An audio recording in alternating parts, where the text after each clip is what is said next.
Hey guys, my name is Coach Phil Ross and I'm with the Winning Mindset. We had started out as the wrestling mindset prior to that, but now we've morphed into more than just wrestling. Right? We do training with executives, we do sports of all types, martial arts, soccer, tennis, whatever it is. And today we're going to talk about goal setting and goal achievement. Does everyone here have goals? Because without goals, you just wander, aimlessly with no direction. So one of the things that you have to remember with goals is that you have to have accountability, and you have to police yourself. Okay? What is accountability and policing yourself? What does that mean to you? So what does that mean to you? You have to have discipline, right? But here, you guys know a guy named Michael Jordan, right? I say he's the greatest of all time for basketball. But do you know what happened to him in high school in basketball?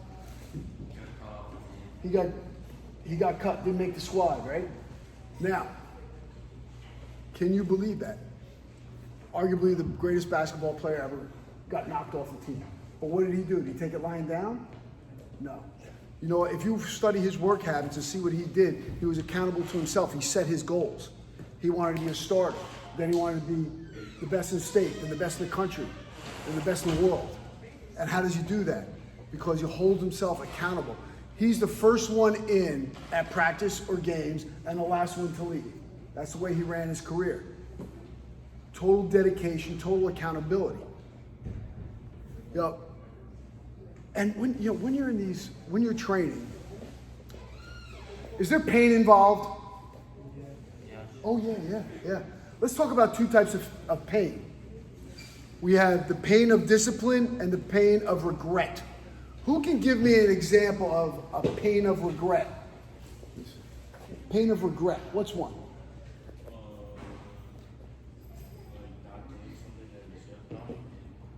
Yeah, let's say pain of regret, you're going the right path. Pain of regret is this. I didn't put in the time. I didn't drill hard enough. I didn't work out hard enough. I didn't run far enough. I didn't do my strength training enough. I didn't do my mental training enough. And I'm in pain right now because I regret what I didn't do. Okay? Or maybe you did do something, like maybe you ate too much and you missed weight. Okay? So there could be an act of commission or an act of omission when it comes to regret. Now there's the pain of discipline.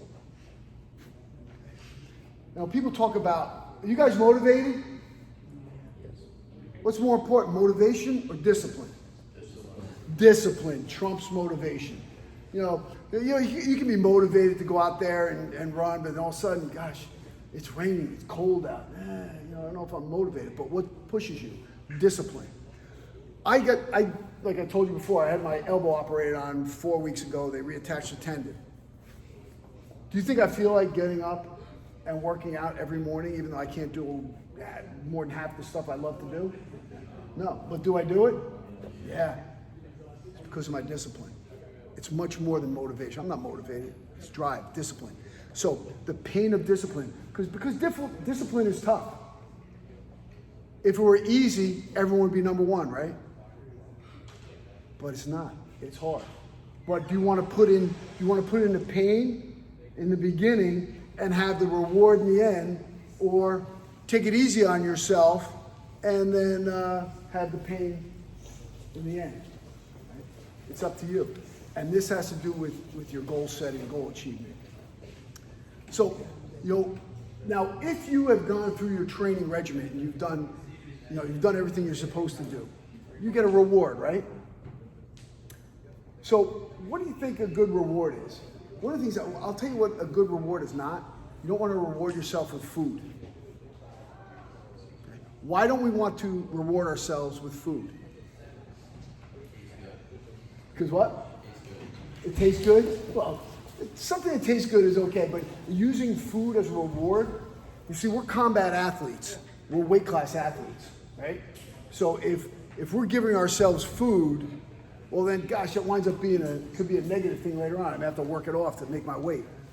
but you want to do something that's going to, maybe help you relax. Maybe you're going to go hang out with your friends, watch a movie, play video games, something like that. Use that as a reward. Bless you.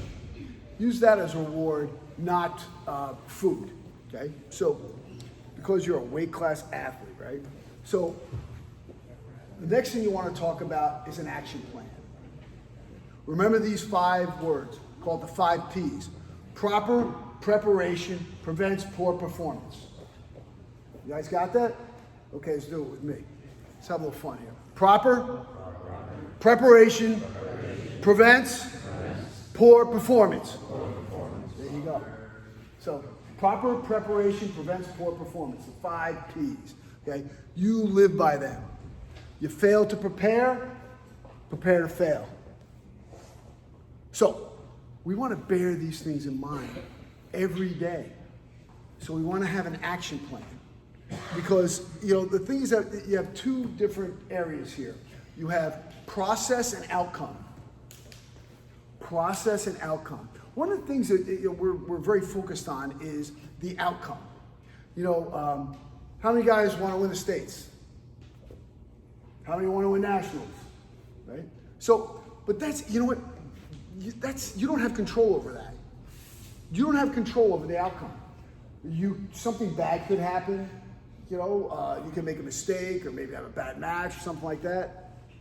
You don't have control over that. So, and we spend an inordinate amount of time focusing on the outcome. I want to be a district champ. I want to be a region champ. I want to be a state champ. I want to be a national champ. I want to win this tournament. Okay, those are good. They're good ideas to have and good goals to shoot for. But again, you have indirect control. What do you have control over? You have control over the process. You have the control over your direct actions, right? So, what we want to do is we want to put in an action plan, okay? Procedures that are going to help us achieve, and we build our roadmap. So, one of the things that you want to do is there's a thing called SMART goals. SMART goals. Specific, measurable, attainable, relevant, time-based. Now, if you meet that goal, or if you don't, for whatever reason, then you do SMARTer goal, which would be evaluate and reassess, right? Reassign the goal. So now, why is it important to have a specific goal? And who can tell me why is it important to have a specific goal? Something to shoot for, right? Something to attain. It's measurable, so you can measure that goal, right? Attainable.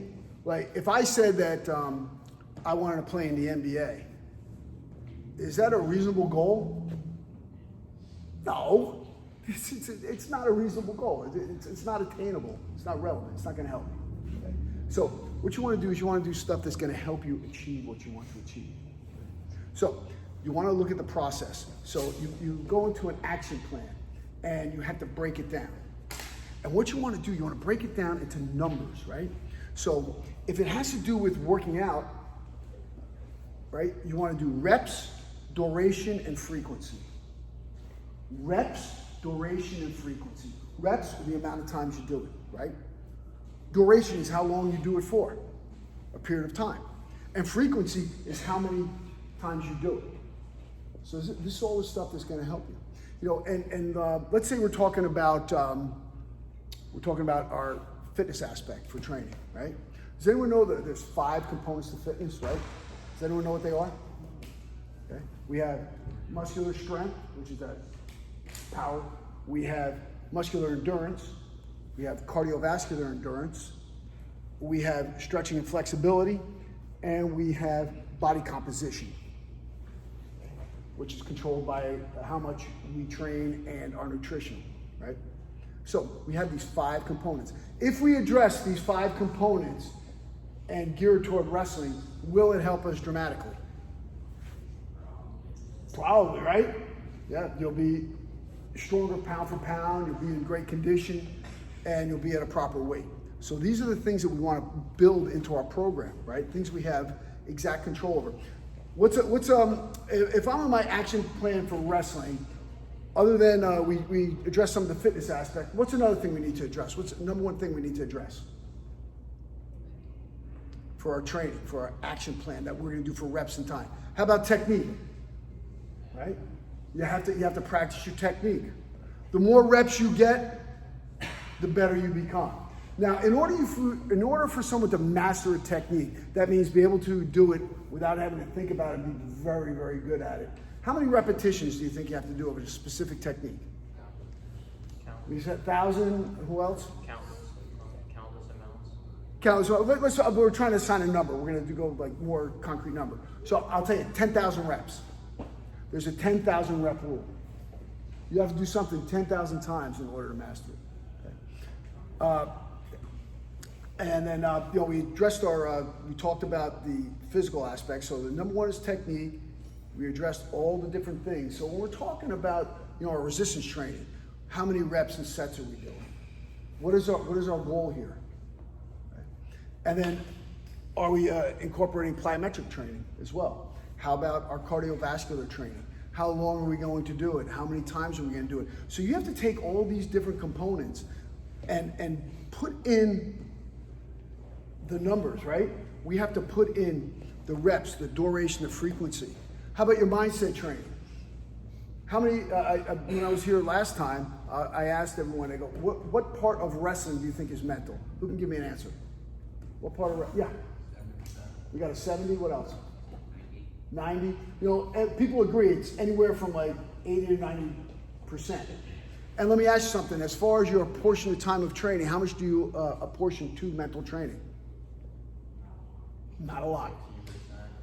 Yeah, not a lot. Okay, this is what we need to address and why we should change the way we approach this. Because mental training is something that you have full control over. Right? You have control over that. You have control over how much you draw your techniques, right? You have control over how much you do your strength training. You have control over how much you do your cardiovascular training, right? And also flexibility and mobility. How many people work on stretching and flexibility and mobility? That's super, super important. And that's one of the biggest neglected areas in our training. That and mindset training. Two things that are super important are very, very neglected. We talked about nutrition as well, right? You have to eat the right things. So, what's another one that is neglected too? And this is one I'm not so great at either. Sleep and recovery. Okay? Make sure you get your proper rest. Why is it important to get proper rest? Yes. Body recovers. This is when you heal. This is when you grow. This is when you make the body stronger, when you're rested. You have to get proper nutrition, proper rest. And when you stretch and more flexible, is a muscle that can go through the full range of motion. Is that better or worse? Better, right? It's longer, it's stronger. It's going to suffer from injuries less often. And if you do get an injury, it's going to be less severe. So, what we want to do is set these goals. And remember, if we're wrapping this up and we're looking at the goals that we're doing, we want to make sure that we put in a procedure, right? We want to have a roadmap. We want to have an action plan. And what are those 5 P's again?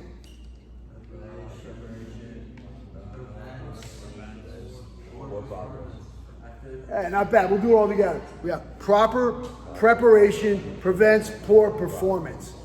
Okay? So we want to be prepared. And how we're going to be prepared is by putting together an action plan and executing it. That's how we're going to achieve our goals.